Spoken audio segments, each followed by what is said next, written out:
Kid Ismaël, vous êtes l'artiste invité et curateur de cette édition 2025 du Nouveau Printemps. Est-ce que vous pouvez vous décrire en quelques mots? Je suis Kid Ismaël, je suis un artiste et puis j'utilise essentiellement le médium de la musique pour raconter mes déboires amoureux, mon rapport à la société et essayer de faire un peu bouger les lignes de mon côté.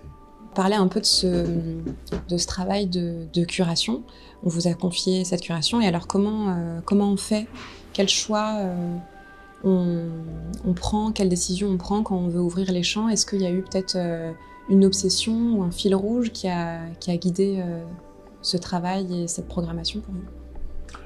Pour réaliser cette programmation, je l'ai faite main dans la main avec Clément Postec, qui est le nouveau directeur artistique du Nouveau Printemps. Et en vérité, lorsqu'il m'a proposé qu'on se rencontre et qu'on discute autour des artistes qu'on aimerait bien inviter, il y avait quelque chose qui était pour moi important, c'était d'inviter des artistes qui avaient une volonté comme moi aussi de faire bouger les lignes et de perturber un ordre établi et de proposer aussi un nouvel ordre, mais des gens qui aussi travaillent dans la collaboration, dans l'esprit de groupe, dans la communauté. Et du coup, on est très vite arrivé sur un fil rouge qui était la famille de cœur.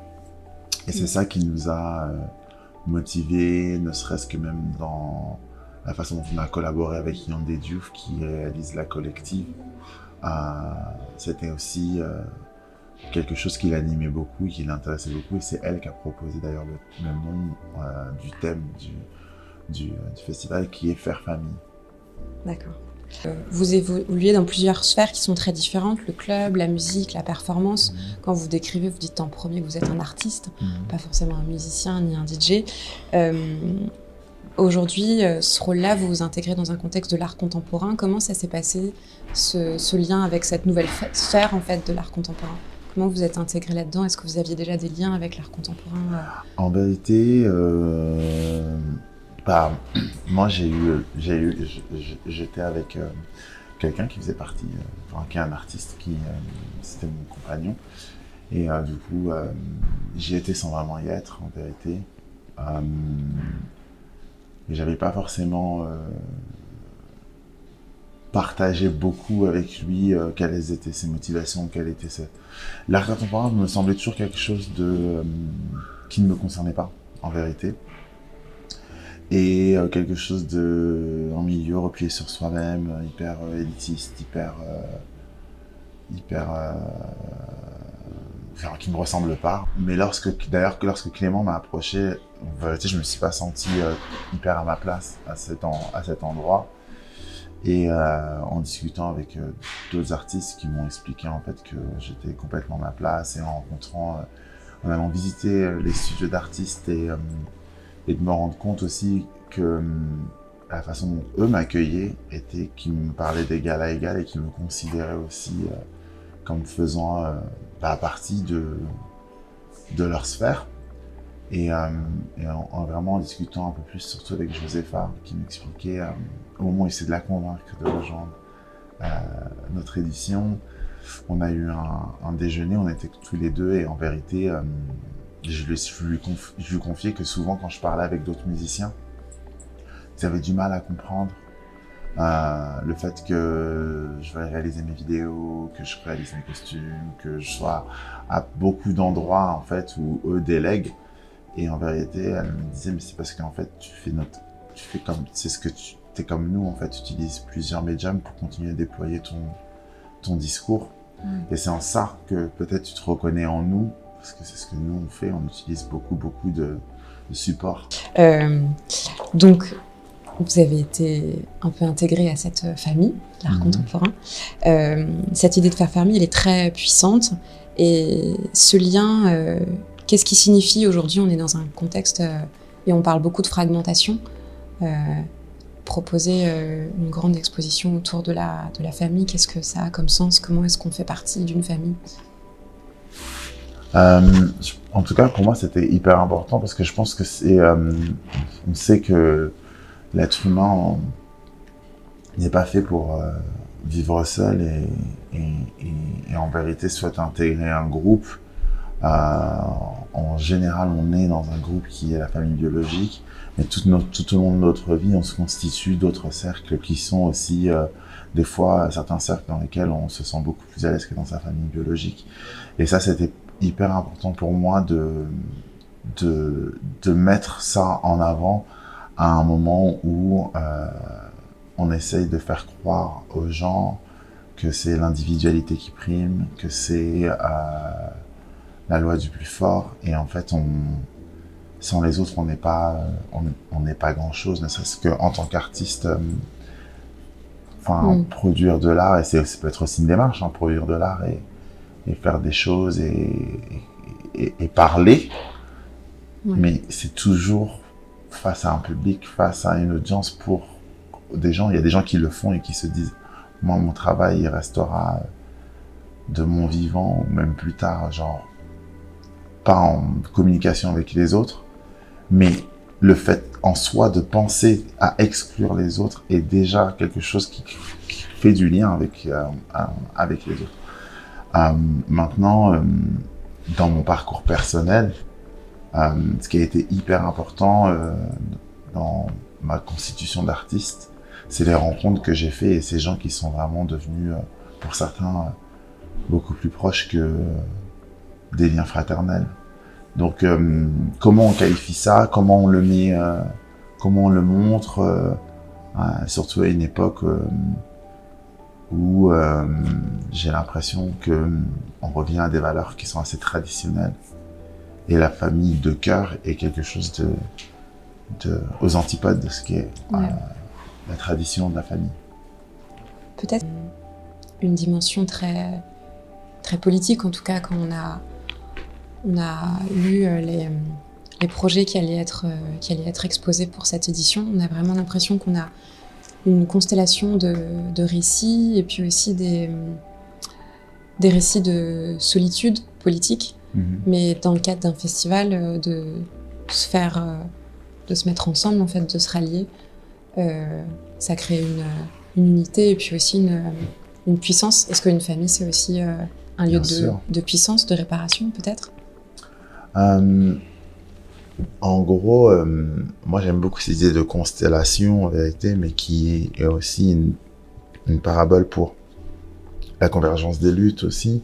Il y a beaucoup de choses qui sont dites dans les travaux des artistes qu'on invite. C'est des gens, c'est des artistes qui ne sont pas, qui se questionnent sur eux-mêmes et qui se questionnent sur leur rapport à leur société et qui font partie de minorité. Donc il est évident que pour d'autres et pour la majorité, ça ressemblera à quelque chose qui est politisé. Par exemple, moi, quand je travaille et que je me demande si je m'interrogeais par exemple sur mon désir de parentalité, immédiatement ça devient politique en tant qu'homme queer.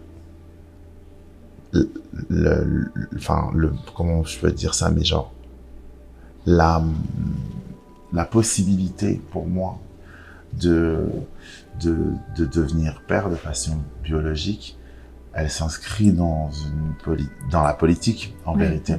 Donc lorsqu'on commence à questionner ces choses-là, on le fait pas avec une démarche qui est politique, mais plutôt avec une démarche introspective et personnelle. Et il s'avère que malheureusement on souffre de certaines choses à l'intérieur de cette société et qu'elles sont révélées par nos travaux, parce que nos travaux ils nous interrogent nous-mêmes et comment la société nous considère. C'est intéressant. Justement, ça me rapporte à une question que je voulais vous poser.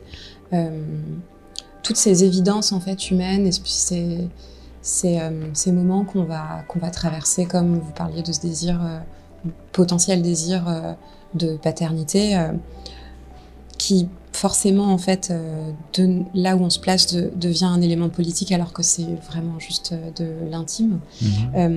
Comment est-ce qu'on fait pour traduire tous ces parcours et notamment toutes ces vies sans devenir un étendard politique ou bien un folklore, comment est-ce qu'on fait pour rester vraiment dans l'intime Et là, je m'éloigne peut-être un peu du sujet de l'art, mais... Non, après, je pense qu'il faut rester droit dans ce que on veut proposer en tant qu'artiste.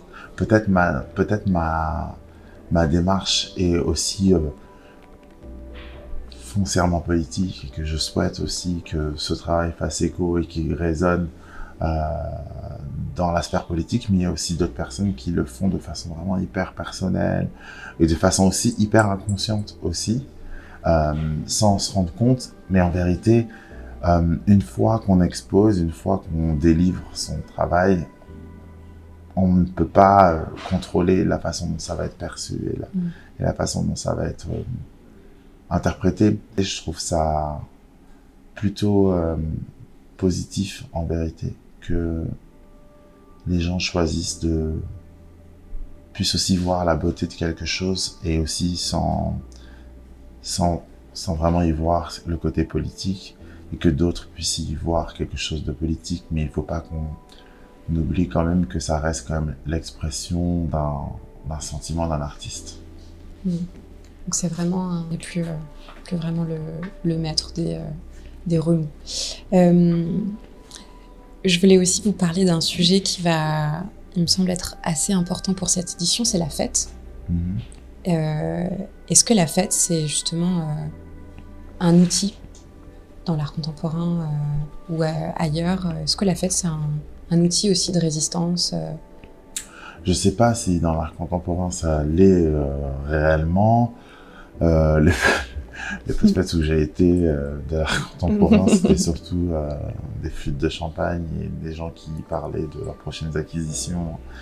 Et moi, ce que je connais de la fête et comment je l'envisage et comment ce que j'essaie d'amener aussi comme expérience. C'est ce qui va se passer aussi là à Toulouse. On a des fêtes pendant le week-end d'ouverture et en vérité, j'ai essayé de proposer une version de la fête qui serait comme quelque chose qui ressemble à un sanctuaire dans lequel on peut venir déposer toute sa frustration, mais aussi se retrouver avec d'autres gens dans un espace où on peut aussi réfléchir, mais on peut aussi débrancher son cerveau.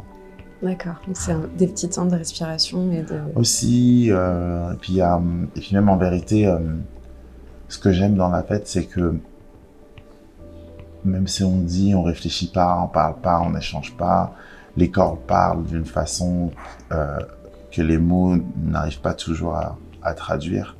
Et en fait, les gens communiquent quand ils sont en train de danser et d'une façon qui, pour moi, reste un peu hyper mystique avec un peu la personne qui est en charge de la musique, un peu de façon un peu comme une messe, un peu, et quelqu'un qui dirigerait un peu la parole. Le festival ouvrira bientôt. Est-ce qu'il y a un moment particulier qui, vous, personnellement, vous a déplacé ou vous a vraiment touché pendant tout ce travail avec les artistes et avec Clément? Dans un premier temps, ma rencontre avec Clément est pour moi ce qui restera,